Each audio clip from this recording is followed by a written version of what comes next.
Bhajpa ticket के दावेदारों और गुटबाजी से परेशान है। भाजपा में नाराजगी बढ़ती जा रही है और ऐसा ही ड्रामा गाजियाबाद में शुरू हो गया, जिसने लखनऊ में बैठे भाजपा के शीर्ष नेतृत्व की बेचैनी और भी बढ़ा दी है।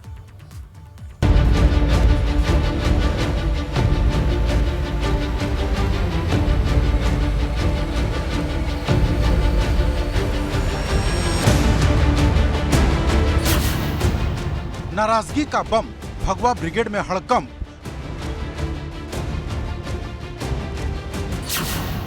निकाय की पाठशाला, खुलेगा 24 का ताला। सपा के लिए निकाय चुनाव 2022 की हार का बदला है तो बसपा के लिए खोई जमीन को फिर से पाने का मौका। लेकिन भाजपा के लिए निकाय का ये चुनाव 2024 में यूपी की सभी 80 सीट को फतेह करने का लिटमस टेस्ट है, जिसे पास करने के लिए भाजपा ने इस बार निकाय चुनाव में अपने लिए 760 में से 700 सीट जीतने का लक्ष्य रखा है। लेकिन भाजपा के इस मिशन में नाराजगी के बम ने हड़कंप मचा दिया है, क्योंकि जिन दावेदारों को टिकट नहीं मिल रहा उन सब ने मोर्चा खोल दिया है। ऐसा ही सबसे बड़ा ड्रामा गाजियाबाद में शुरू हो गया, जिसने लखनऊ में बैठे भाजपा के शीर्ष नेतृत्व की बेचैनी बढ़ा दी।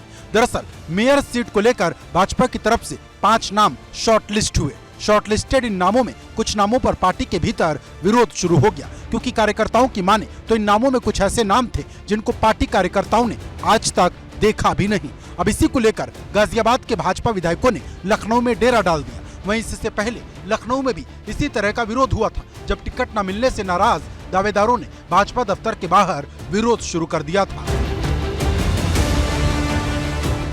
निकाय चुनाव में टिकट को लेकर भाजपा के अंदर भी नाराजगी थमने का नाम नहीं ले रही। फिर चाहे बात हाल ही में लखनऊ में हुई नारेबाजी की हो या फिर अब गाजियाबाद में शुरू हुआ ड्रामा, मेयर के टिकट को लेकर भाजपा के अंदर ही 2 गुट बने से नजर आ रहे हैं। देखना होगा कि भारतीय जनता पार्टी इन हालात का कैसे सामना करती है और जो पार्टी से नाराज हैं आखिर उन्हें कैसे मनाएगी। दरअसल भाजपा के टिकट को लेकर होड़ मची है। जिन्हें मिल जा रहा वो खुशी से फूले नहीं समा रहे, लेकिन जिन्हें नहीं मिल रहा वो भाजपा की ही मुश्किल बढ़ाने में लगे हैं। ऐसी ही तस्वीर कुछ दिन पहले सहारनपुर से आई थी, जहां भाजपा प्रदेश अध्यक्ष भूपेंद्र चौधरी के सभा में कुछ लोगों ने नारेबाजी शुरू कर दी थी। अब इन तमाम बातों को ध्यान में रखते हुए भाजपा मंथन में जुट गई है और दावेदारों के सिलेक्शन को लेकर इस बात का खास ध्यान रखा जा रहा कि किसी प्रत्याशी को लेकर पार्टी के भीतर नाराजगी तो नहीं, यानी जिस दावेदार को लेकर सर्वसम्मति बनेगी उसे टिकट दिया जाएगा। दरअसल भाजपा में एक नाराजगी टिकट कटने को लेकर भी है, क्योंकि पार्टी ने पहले चरण में 10 में से 9 सिटिंग मेयर के टिकट काट दी। अब दूसरे चरण में यही डर सिटिंग मेयर को सता रहा है, क्योंकि अगर टिकट कटा तो ये लड़ाई और ज्यादा बढ़ सकती है। जहाँ तक डैमेज कंट्रोल की बात है, भारतीय जनता पार्टी के कार्यकर्ता अनुशासित हैं और स्वाभाविक बात है कि टिकट एक को मिलती है, कम से कम 5 लोग मांगते हैं।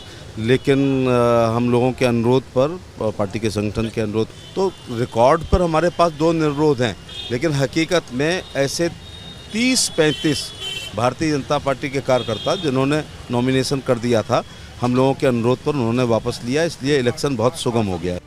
वहीं इन सब के बीच एक नाराजगी रिश्तेदारों को टिकट न मिलने की भी है, क्योंकि पार्टी के कई नेता अपनी पत्नी, बहू और बेटे के लिए टिकट मांग रहे थे। लेकिन वहीं सीएम योगी ने किसी भी मंत्री, विधायक और सांसद के रिश्तेदार को टिकट देने से मना कर दिया था, जिससे कहीं न कहीं एक टीस भाजपा के नेताओं के दिल में भी है। ऐसे में सवाल बड़ा है, क्या ये तमाम बातें भाजपा का खेल खराब तो नहीं कर देंगी? Bureau report, ABP Ganga. आज से चारधाम यात्रा शुरू होने जा रही है, मगर उससे पहले ही चारधाम में मौसम खराब हो गया। चारधामों में बर्फबारी हुई। ये बर्फबारी तीर्थ यात्रियों को भले ही लुभा रही हो, मगर इससे ठंड भी बढ़ा दी है।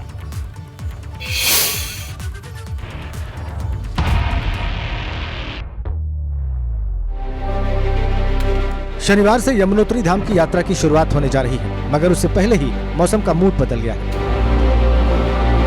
यमुनोत्री धाम में बर्फबारी के बाद आसपास की पहाड़ियां सफेद नजर आ रही हैं। बर्फबारी की वजह से ठंड तो बढ़ गई है, मगर ये नजारा चारधाम आने वाले तीर्थ यात्रियों के लिए सौगात से कम नहीं। जानकी चट्टी तक हर तरफ बर्फ ही बर्फ बिछी नजर आ रही है। उधर केदारनाथ धाम में मौसम बदल चुका है। केदारनाथ धाम में 2 से 3 फीट तक बर्फ जम चुकी है। अभी कुछ रोज पहले तक सभी बर्फ साफ कर दी गई थी, मगर फिर से हुई बर्फबारी ने मजदूरों के काम को बढ़ा दिया है। मजदूर बर्फ साफ करने में जुटे हुए हैं। प्रशासन का कहना है कि यात्रा शुरू होने से पहले ये तमाम बर्फ साफ कर दी जाएगी।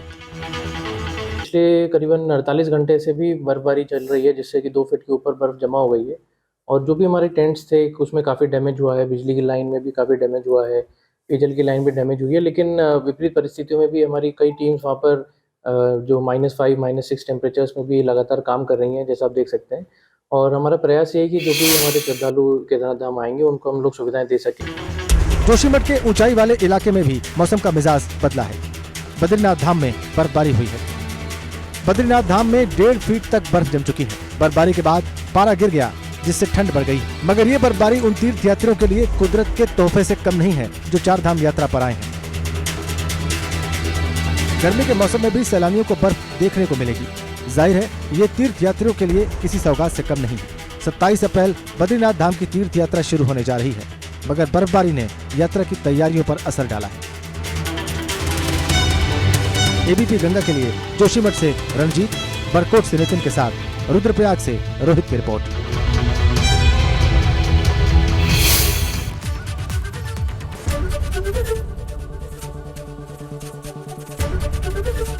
एबीपी गंगा, खबर आपकी, जुबान आपकी।